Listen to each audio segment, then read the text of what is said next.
دنیا نے بے شمار بہادروں، جنگجوؤں، سپہ سالاروں، فاتحین اور لیڈروں کو دیکھا جن کے ہاتھوں ملک فتح ہوئے، لشکروں کو شکست ہوئی، حکومتوں کی بنیادیں رکھی گئی، مگر 1400 سال قبل عرب کے صحرا میں ایک ایسے بہادر نے جنم لیا جس نے ان تمام فاتحین کو اپنی جرأت اور شجاعت سے معمولی ثابت کر دیا۔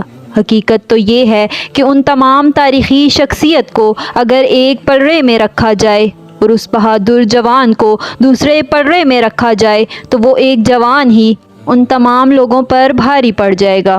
عربوں کے اس شعر کو تاریخ علی ابن ابی طالب کے نام سے جانتی ہے، جس کا دل 10 سال کی عمر میں ہی اسلام کی روشنی سے منور ہو گیا اور ایمان کی قوتیں اسے دنیا کی تاریخ کا عظیم ترین فاتح ثابت کیا۔ حیدر کرار امام علی رضی اللہ تعالیٰ عنہ کی پیدائش 30 عام الفیل کے ماہ رجب میں ہوئی۔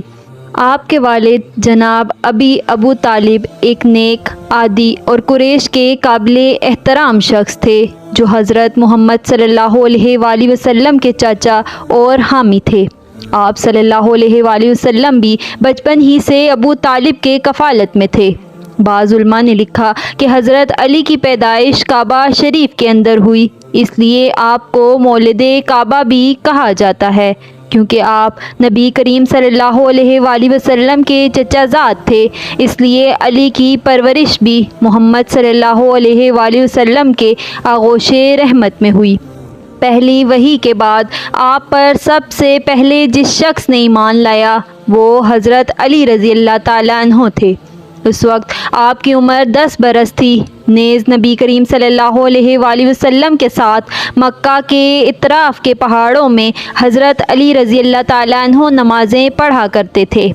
جب کسی نے اسلام قبول نہ کیا، پھر اسلام کی کھلی دعوت و تبلیغ کی وجہ سے مشرکین مکہ کے ظلم و ستم بڑھنے لگے تو وہ ہجرت کا حکم ہوا۔ اس وقت حضرت علی کی عمر صرف 23 سال تھی۔ جس رات آپ صلی اللہ علیہ وآلہ وسلم نے ہجرت کا ارادہ کیا، مشرکین مکہ نے آپ کو قتل کرنے کی سازش کی، لہٰذا حضرت علی رضی اللہ تعالیٰ عنہ نے جرأت کا مظاہرہ کرتے ہوئے حضور اکرم صلی اللہ علیہ وآلہ وسلم کی جگہ سو گئے اور اس طرح آپ اصحاب کے ساتھ ہجرت کرنے میں کامیاب ہوئے۔ ہجرت کے بعد نبی کریم صلی اللہ علیہ وآلہ وسلم نے مہاجرین و انصار کو بھائی بھائی بنایا، جبکہ حضرت علی رضی اللہ تعالیٰ عنہ کو اپنا بھائی قرار دیا۔ غزوہ بدر، خندق اور حنین میں حضرت علی رضی اللہ تعالیٰ عنہ کی بہادری اور اس دیر میں علی کے متعلق نبی کا اعلان کرنا آپ کی بلند ترین فضیلت ہے۔ حضرت علی رضی اللہ تعالیٰ عنہ کو ابو ترات اور اسد اللہ یعنی اللہ کا شیر جیسے القاب ملے۔ ان القاب کے پیچھے نہایت ہی دلچسپ واقعہ ہے۔ جب یہودیوں نے مسلمانوں کے ساتھ معاہدہ توڑا تو خیبر میں آپ صلی اللہ علیہ وآلہ وسلم نے لشکر سمیت حملہ کیا۔ خیبر کے اطراف کے قلعے تو فتح ہو گئے، مگر وہاں موجود یہودیوں کا سب سے عظیم قلعہ کموس فتح کرنا آسان نہ تھا۔ بڑے بڑے صحابہ نے کوششیں کی مگر ناکام رہے۔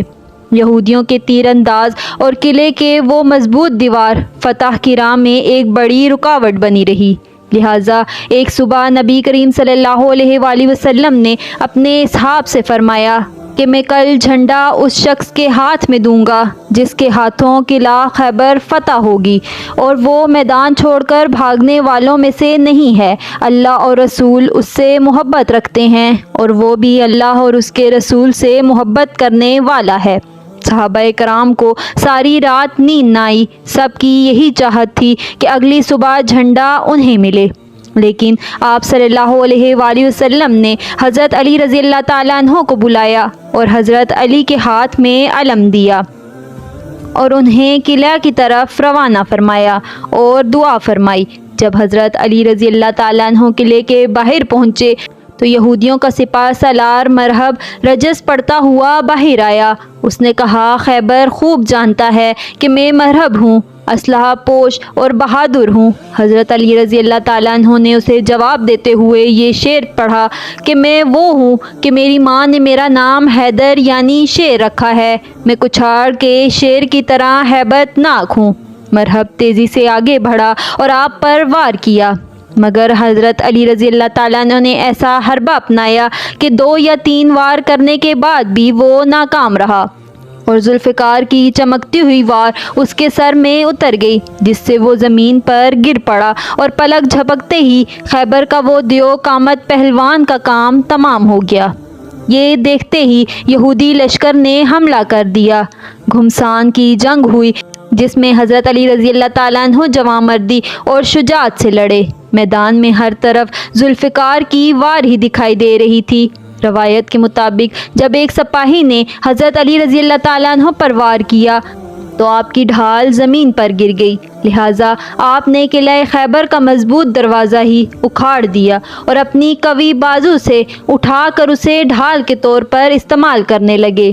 یہ منظر ناقابل یقین تھا۔ جنگ کے خاتمے کے بعد جب اس دروازے کو اٹھایا گیا تو وہ اتنا وزنی تھا کہ 1 2 یا 5 10 نہیں بلکہ پورے 70 لوگوں نے مل کر وہ دروازہ اٹھایا تھا۔ اس جنگ میں حیدر کرار حضرت علی رضی اللہ تعالیٰ عنہ نے صفوں کے صفے الٹ کر رکھ دیے اور یہودیوں کے بڑے بڑے جنگجوؤں کو دھول چٹا دیا۔ حضرت علی رضی اللہ تعالیٰ عنہ نے اپنی بہادری سے یہودیوں کی جنگی طاقت اور شان کو پارا پارا کر دیا۔ آپ ہر میدان میں فاتح رہے اور اسلام کے سرسبز چمن کو اپنے خون سے سینچا۔ شیر خدا حضرت علی رضی اللہ تعالیٰ عنہ جیسی بے مثال جرأت و حوصلہ مندانہ کردار تاریخ میں ملنا ایک ناممکن عمل ہے۔